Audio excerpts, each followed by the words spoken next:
2025 চনৰ 12 অক্টোবৰটো মোৰ বাবে সদায় বিশেষ হৈ থাকিব। কাৰণ কিয় জানেনে? সেইদিনা মোৰ তাৰিখ লোৱা আছিলে, অৰ্থাৎ বিয়াৰ বাবে এখোজ আগবঢ়াৰ দিন সেইদিনা। আচলতে কেনেকুৱা এটা অনুভৱ আছিলে মই সেইটো বুজাব নোৱাৰিম ভাষাৰে। সেইটো যিসকলৰ বিয়া হৈছে, যিসকলে হ'বলৈ গৈ আছে তেওঁলোকে ভালদৰে জানে কেনেকুৱা লাগে। আৰু এয়া নীতি নিয়মবোৰ কৰি আছোঁ।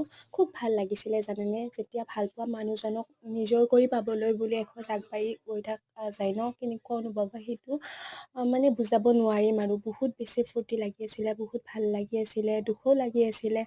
আৰু এনেদৰে গোটেই নিয়মখিনি কৰি থকা হৈছে। দেখা পাইছে আপুনি, এয়া হৈছে মোৰ শহুৰ দেউতা, অৰ্থাৎ মোৰ মানুহজনৰ দেউতা। তেখেতক সেৱা কৰিলোঁ, মান ধৰিলোঁ। সিদিনাৰ দিনটো ভালদৰে পাৰ হৈ গ'ল। আহিব লগা দিনবোৰ ভালদৰে পাৰ হওক, নতুন জীৱনৰ আৰম্ভণি কৰিবলৈ ওলাইছোঁ। আশীৰ্বাদ কৰিব সকলোৱে। আজিলৈ বাই বাই, আকৌ এটি নতুন ভিডিঅ'ত লগ পাম।